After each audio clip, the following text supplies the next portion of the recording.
끝없는 싸움의 자리를 보게 되어집니다. 먼저는 난감함입니다.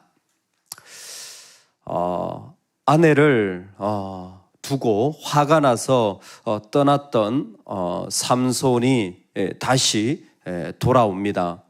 염소 새끼를 데리고 아내의 방에 들어가기를 원하지만 그는 아마 마음이 풀렸는지 모릅니다. 꽃다발을 들고 찾아와서 나아가는데 디나의 디나에 있는 여자의 아버지는 난감합니다.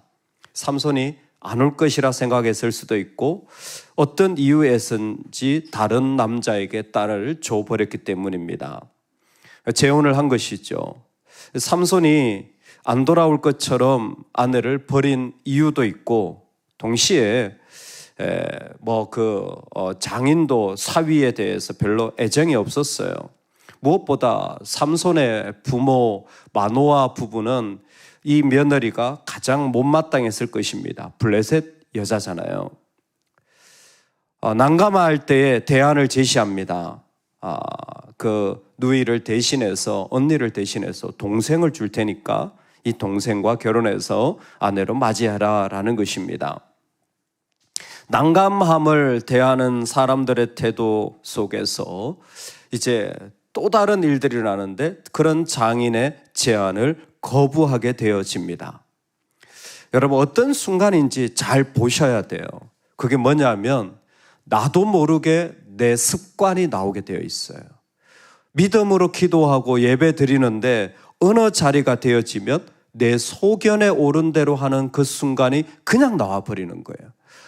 그렇게 아름답게 기도를 하고 그렇게 아름답게 예배를 하고 그렇게 찬양을 하고 막 부름을 받고 또 헌신하고 그랬던 사람의 그 삶의 자리에 어느 순간 그냥 내가 했던 방식이 그대로 나오는 거죠. 직장의 방식이든지 가정의 방식이든지 세상의 방식이든지 아니면 사람들과 있을 때 몰랐던 방식이든지 내 소견에 옳은 대로 하는 것이 삼손은 익숙한 겁니다. 장인이 그런 제안을 했지만 거부합니다.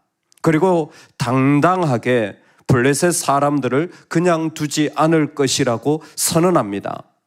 어떤 조건도 삼손의 마음을 만족할 만한 조건은 없습니다. 결국 불태워 버립니다.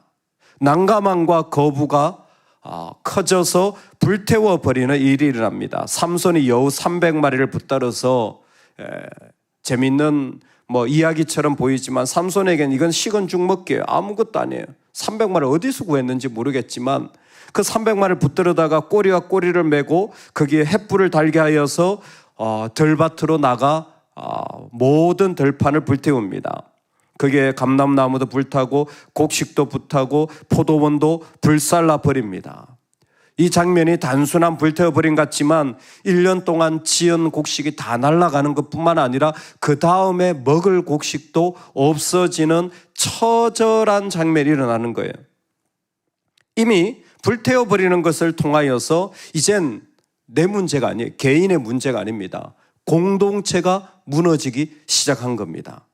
공동체에 치명적인 아픔을 주게 돼요. 그 화가 난 것이 말할 수 없이 들판에 불만 붙은 것이 아니라 수많은 이 불길이 마음속에서부터 사람들의 삶에 번져지게 됩니다. 이때에 불태워버린 이 일들이 더 커져서 확장되어지게 됩니다. 자신의 전 재산을 잃어버린 블레셋 사람들이 보복하기 시작한 겁니다. 먼저는 삼손의 아내 가정을 불태워 죽이는 끔찍한 일을 하게 돼요. 딥나의 여인과 그 아버지를 불태워서 죽이는 보복의 또 다른 불길이 일어나는 것이죠. 삼손의 아내를 생각하면 예전에 협박을 당하여서 삼손을 배신했거든요. 네가 빨리 수수께끼 답을 안 날아오면 우리가 너와 너의 집을 불살이라 그 협박을 받고 삼손을 꼬드겨서 눈물로 답을 알아내고는 결국 삼손을 배신했는데 이번에는 자신이 그냥 불태워지는 또 다른 비극이 이 여인에게도 일어나게 되어집니다. 이 소식을 듣자 더 잔인해지는 삼손을 만나게 됩니다. 예전에는 난감하고, 처음에는 좋은 마음이었죠. 꽃을 들고 아내를 내가 다시 찾아오리라 했던 것이 이제는 난감함과 자기 소견의 익숙함이 불태워버리고, 그리고 큰 보복이 일어나고, 이제는 더 잔인해져서 삼손이 블레셋 사람들을 닥치는 대로 죽이는데 정강이와 넓적다리를 크게 쳐서 죽이고, 이 말은 뭐냐면 정강이와 넓적다리를 쳐서 죽인다라는 것은 닥치는 대로 막 죽이는 거예요. 이제는 그냥 마구 그냥 아무나 붙으면 죽이고 싸우는 일들이 일어나게 되어집니다. 삼손을 달래려고 했던 일들은 더 큰 일들이 되어졌고, 단순히 삼손과 아내의 싸움은 이제는 걷잡을 수 없는 일들로 확장되어지게 되어집니다. 다 죽지 않으면 끝나지 않을 이 모습 속에는 작은 시비만 걸려도 그냥 있을 수 없는 삼손의 모습도 보게 되어집니다. 자꾸 부딪히고 어떤 어려움만 생기면 싸워야 하고 죽여야 하고 그리고 이겨야 하는 그 삼손의 이야기가 그대로 나타나지게 되어집니다.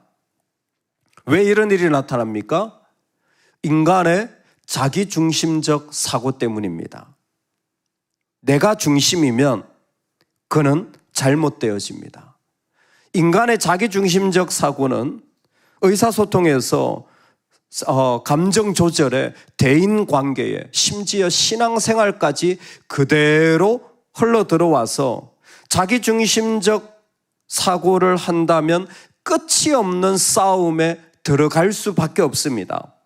폴 진이라는 사람이 누구의 잘못인가? 이 싸움할 때 누구 잘못인가라는 것을 정리했는데 이렇게 설명했어요. 삼손이 블레셋 사람을 죽였기 때문에 그들은 삼손을 잡으려 했다. 그런데 그것은 블레셋 사람들이 삼손의 아내와 장인을 죽였기 때문이다.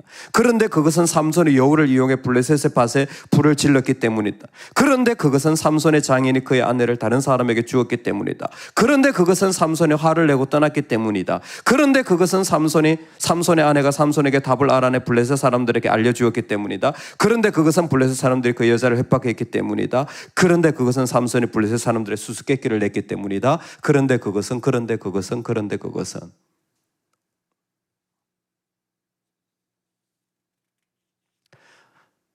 아담이 호출돼야 될 겁니다. 너 이리 와. 너 왜 그 선악을 알게 하는 나무 열매를 먹었어? 한다고 끝이 날까요? 하나님의 구원이 필요하다는 사실이에요. 끝없는 싸움을 보며 한 가지는 하나님의 구원이 필요하다는 사실이에요. 죄인은 그런데 끝없이 이 무한 루프라고 하죠. 끊임없는 이 누군가를 향한 자기중심적 사고의 죄성을 발휘하고 원망하고 싸우는 자리에 들어가게 되어질 겁니다.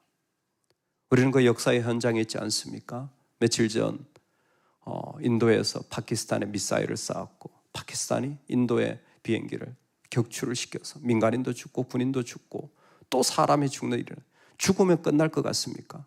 아니요. 끝없는 싸움이에요. 영국이 인도에서 떠날 때 종교적인 이유로 힌두교는 인도에 남고 무슬림은 파키스탄으로 가라. 그래서 나눈 거예요. 근데 그 중간에 카슈미르가 문제가 된 거예요. 이게 종교적으로도 민족적으로도 국가적으로도 분쟁 지역이 된 거예요. 어디나 그런 게 있습니다. 어디나 분쟁의 요소가 있기 마련. 어디나 그런 싸움의 요소가 있기 마련인데 이게 하나님 앞에 주님의 이름으로 나아가지 않으면 어떤 사람 어디나 끝없는 싸움에 휘말려. 아무리 좋은 사람도요. 아무리 선한 사람도요. 죄인입니다. 이 싸움은 멈춰지지 않는 계속된 상처를 낳고 찾아보니까 세상에 그 미사일만 날아간 줄 알았더니 영국과 파키스탄 사이에요. 100만 명이 죽었답니다. 그 처음에 나눠지면서 1,400만 명이 이주를 했대요. 그러면 끝나느냐? 아니요. 지금도 죽임이 일어나고 있어요. 죽으면 끝나느냐? 안 끝나요. 이게 인간의 역사예요. 여러분, 다른 나라만 그렇습니까? 우리 가정 속엔 있지 않나요? 부부관계 속에 있지 않나요? 여러분, 우리가 사람을 만날 때 일어나는 일들이 끝없는 싸움 아닙니까? 오늘 우리가 살아가는 공동체는 어떻습니까?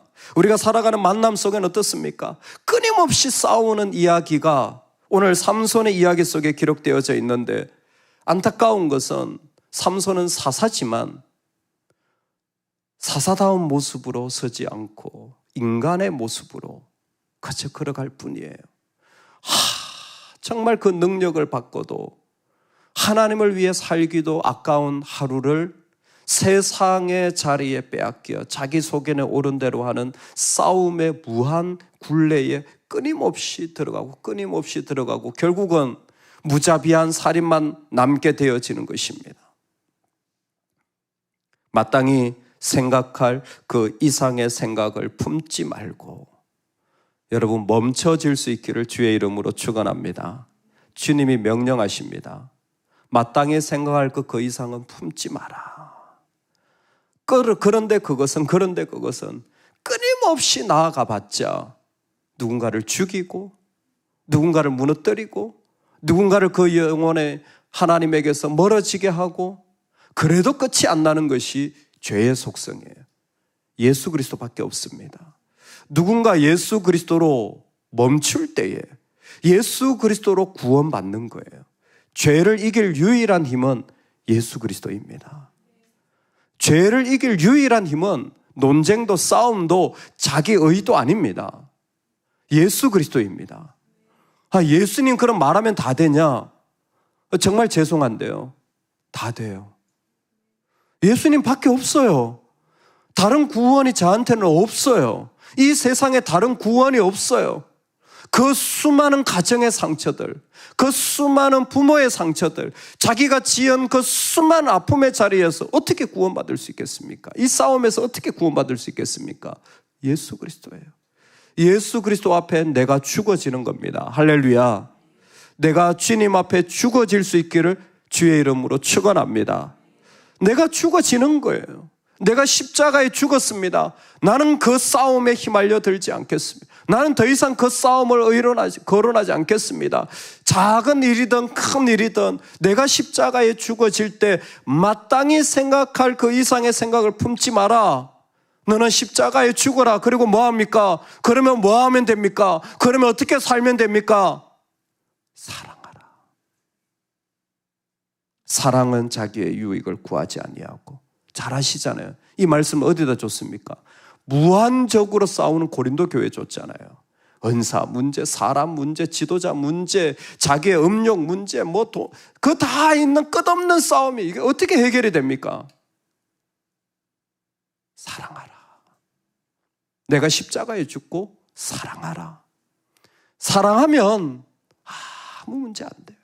문제 될 것도 없어지게 될 줄로 믿습니다. 저게 자꾸 문제가 되는구나. 저게 자꾸 문제가 되는구나. 사랑하면 문제 안 돼요. 여러분, 우리는 자기를 너무 사랑하기 때문에 암덩이도 문제가 안 돼요. 내 돈 다 들여서 고치려고 하지. 아무 문제 안 돼. 나를 하도 사랑해서 그 수많은 돈을 들이고도 기꺼이 고치는 거예요. 그게 나쁘냐? 나쁘지 않아요. 우린 사랑하면 다 하는 일이에요. 사랑하면 얼마든지 감당할 수 있고 사랑하면 아무 문제가 되어지지 않아요. 예수님이 그러셨잖아요. 우리가 아직 죄인 되었을 때에 여전히 죄인인데 예수님의 사랑이 있자 아무 문제 안 된 거예요. 오늘 끝없는 싸움의 일들이 우리 삶에 일어나는 자리에 우리 모두가 서 있습니다.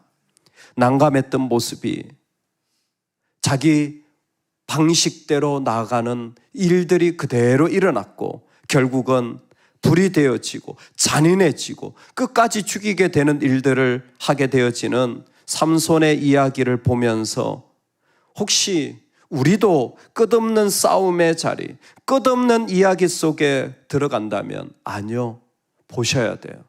하나님이 필요로 한 자리구나. 주님이 구원해 주셔야 될 자리구나. 그 자리는 예수 그리스도의 이름으로 내가 죽어지는 자리가 되기를 주의 이름으로 축원합니다. 그 자리에 만약 우리가 있다면 분명한 사명이에요. 아, 주님이 나보고 죽으라고 하시는구나. 내가 십자가 지라고 하시는구나. 내가 죽어지는 거예요. 그럼 죽어지고 나서 뭐합니까? 사랑하는 겁니다. 쉽지 않지만, 어렵지만 사랑할 때에 이 땅에 그리스도의 모습이 일어나는 것입니다.